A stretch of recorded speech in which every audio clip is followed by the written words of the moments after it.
Hello, good morning everyone, especially my young friends who have taken human resources as a career path, and to all the others who have been following me in my videos. Now today I'm not going to talk about something new. I'm going to talk about a topic that I spoke about last week, maybe on Friday, on the employment contract or the letter of appointment. Now the reason for doing so is because I had gone through the comments raised by quite a few of you, whilst of course you liked the video, but you had raised comments, you had asked questions pertaining to their letter of appointment. So I thought, instead of writing back to everyone individually, which is going to take a hell of a long time, I thought I would just do this video and try my best to answer most of your problem or the most common problems or doubts that you all have today. All right. Okay, let's go back to the letter of appointment. Like I told you on the other day, very important is your letter of appointment for your company must be based on your environment. All right. Say if it is the cleaning industry, it must be with regards to the cleaning industry. If it is the F&B industry, it must be related to the F&B. If it is oil and gas, it must be related to the oil and gas, so forth. All right.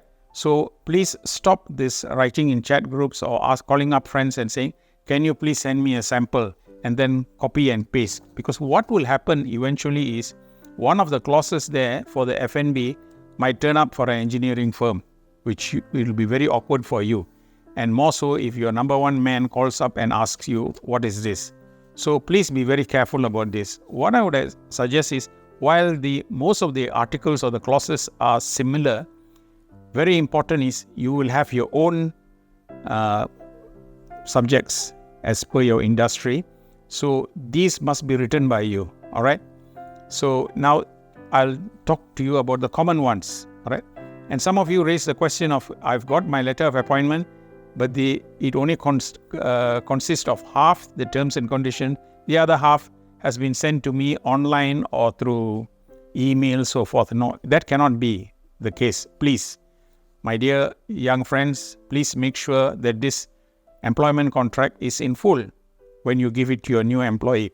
Now, anything that you want to add on can be based on your company policies. That is all right, okay?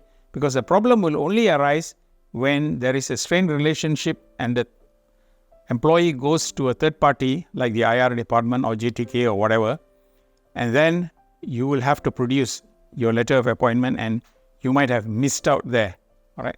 So don't get in this sort of trouble. So I'm just going to tell you about the most common things that you need to cover in your employment contract. All right. Now, the most important, the commencement date, the position of the person, remuneration, the probationary period, retirement, annual leave, medical, which covers sick leave and hospitalization, statutory contributions, whole time. Whole time meaning that you tell the employee your whole time must be devoted to the company, not sit down and think about your part-time job in the evening for driving the Grab. All right, that doesn't work. Your hours of work, all right, very important, which includes the overtime calculation. If possible, put it together with the hours of work. Secondment and transfer. You either can be seconded or you can be transferred. Termination of employment, both during probation and when you are permanent. All right. Dismissal for misconduct, what you can do. All right. And you can even section 15(2), when you not come to work for 2 consecutive days, you can be terminated. Even that you can put inside. Conflict of interest. All right. Don't let you be interested in another business while you are working. Your nature of work, job scope, your secrecy condition, confidentiality, and your other terms and conditions. And this I have classified here as all other terms and conditions of employment shall be in accordance with the general policies of the company as applicable to your category of employee or employment. All right. So with this, the other clauses can be added in. So please try and relook at it. Get it done for your own industry. Please do it well when you give the new employee. That will show a lot of professionalism in you. Right? Language, either English or Bahasa, but English better, because when you go for a consultation in front of a third party, normally they will ask you the English language. All right. But for the lower category, you might want to put it in Bahasa so that they can understand. But you can keep it in both, no problem. All right. So with this, thank you very much. I hope you will like this video.